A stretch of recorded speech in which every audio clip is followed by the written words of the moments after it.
A phoenix is a mythical bird who rose from its own ashes and recreated itself. And it's said that a phoenix has to burn in order to rise again. And when they do rise, they're more beautiful and more powerful than they were before. Last month, this sweet pit bull was found neglected, starving, and covered in painful sores. She was also unable to lift her head, walk, or even bark. That's it. But after weeks of treatment, determination, and compassion, she does show signs of having been abused. She does have trouble trusting people. Take her a little while, but she'll get there, and we can't blame her. I mean, the way she was treated. This adorable yet shy survivor is living up to every bit of her namesake by defying the odds. The fact that she lived the amount of time that she lived without food or water is a miracle in itself. The fact that she's able to overcome the fear of humans that she had, and she's doing that slowly, but she's getting there. That's a miracle. A miracle because she was discovered by a concerned resident, chained up in this dark and filthy basement for nearly 6 months. She was caked in her own waste. A 1-year-old pit bull usually weighs about 40 pounds. Phoenix was just 20 pounds when she was discovered. She has since put on 5 pounds, but still has a ways to go. You can see her spine, you can see the bones in her face, you can see every bone in her body. This is a major improvement. Once Phoenix's wounds heal, she'll be placed in a foster home and in time be up for adoption. A dog who has risen from the ashes by fighting tooth and nail to stay alive. Someone threw this dog away like garbage, and she, with her own self, she showed the world that she's not.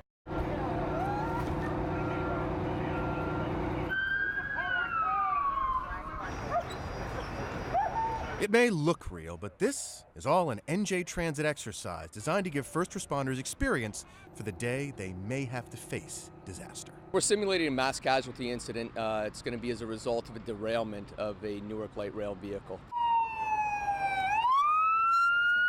You can't do this to me! You have no authority! The first officers at the scene dealt with chaos, which included the potential terrorist who caused the mock derailment.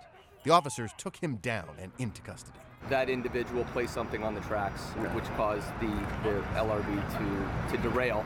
30 volunteers, all NJ Transit workers, served as the victims.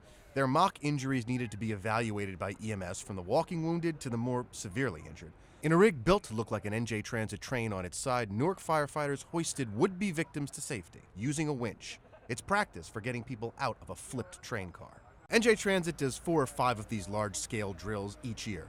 It's valuable experience for first responders to have, and in a drill, no one gets hurt.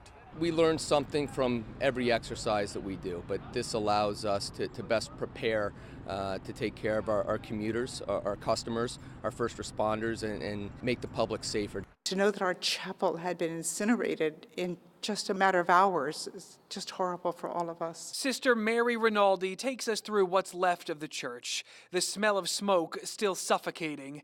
Just yesterday, it looked like this after they raised $1 million to renovate. My reaction was horror, because it's a huge devastation for us. We just had a dedication. I'm so sorry I get upset. Back then, the biggest problem was a leaky roof. This is where students come together, where graduation was set to be held in 2 weeks. Important events and things that go on in here, like ceremonies and masses. It's just really sad to see. They still had class today. The fire didn't spread. While they can't replace their spiritual journals, signs of hope, a photo of Sister Mary's father, good as new. I'm so happy. And a cross still hanging. And that's the station where Jesus meets his mother. So we feel that we have the protection of Jesus, and his mother still protects our school. From shore, the island in Lake Grinnell looks like the perfect summer getaway. Problem is, it's winter and there's no way to get across, especially when the ice is too thin for walking. Oh no! Danny Von Orden takes his kayak and pulls the rope to get to the mainland. Alcatraz!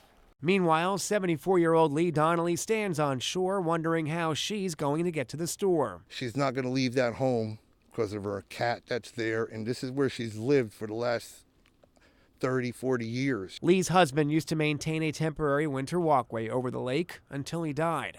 Danny built this one, but the Lake Association had the unpermitted structure removed.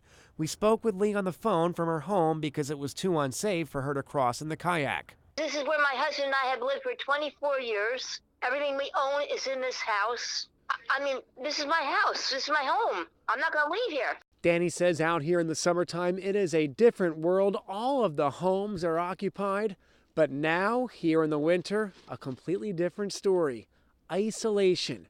Danny and Lee, the only two residents on the island. What the hell is going on in this world? Bobby and her husband Barry were driving past this house of worship when something caught their eyes. The couple quickly turned around, stopping traffic to get a closer look at the images that brought them to tears. I would call it an absolute hate crime. I could see you getting so emotional. I am emotional. My family is from Poland. They put up with a lot of okay? That's enough. Hateful words and images, including swastikas painted backwards, were painted on the walls of Congregation Sons of Israel in Lakewood Saturday. The defacement didn't end there. The vandal or vandals damaged this truck and even went as far as spray painting what the Bible refers to the number of the beast, 666, on a Holocaust memorial. I had family who perished in the camps years ago, who I've never met. So this is No, it's unbelievable. Governor Murphy, we are here today to tell New York Waterway, Union Dry Dock is not a viable option. Tina Hahn is one of the dozens of parents who showed here at Maxwell Park with signs that read, "There are other options," and "No fuel on our waterfront." New York Waterway wants to turn Union Dry Dock along the river into a maintenance yard. But the fact that it sits right next to this park filled with families every day after school and in a cove used by kayakers and paddleboarders, well, it's not sitting well with these locals. I don't want my children to be playing in a park that's spitting distance from a diesel fuel facility. If you set up 80 boat trips in and out right next to this place where there's thousands of people boating, it's a recipe for disaster. Hoboken even threw $11 million at Waterway to try and buy the property, but Waterway never bid on that offer.